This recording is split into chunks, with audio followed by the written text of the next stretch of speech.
రథసప్తమి నాడు స్నానం ఎలా ఆచరించాలో ఇప్పుడు తెలుసుకుందాం. సప్తగ్రహణాతుల్యస శుక్లమాసస్య సప్తమి అరుణోదయ వేళాయాం స్నానం తత్ర మహాఫలం.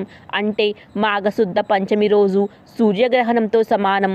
అరుణోదయ వేళ సమయంలో చేసే స్నానం, జపం, అర్ఘ్యం, తర్పణాలు కోటి రెట్లు పుణ్యాన్ని, ఆయురారోగ్యాలను, సంపదలు ఇస్తాయి. చూడామణిలో చెప్పిన దాన్ని బట్టి బంగారం, వెండి, రాగి, ఇనుమ వీటిల్లో దేనితోనైనా దీప ప్రమిదను సిద్ధం చేసుకొని దానిలో నెయ్యి లేదా నువ్వుల నూనె లేదా ఆముదం లేదా ఇప్ప నూనె వీటిల్లో ఒక దానితో దీపం వెలిగించి ఆ దీపాన్ని శిరసుపై పెట్టుకుని నది తీరానికి కానీ చెరువు తీరానికి కానీ వెళ్ళి సూర్యుణ్ణి ధ్యానించి ఆ దీపాన్ని నీటిలో వదిలి ఎవ్వరూ ఆ నీటిని తాకముందే స్నానమాచరించాలి.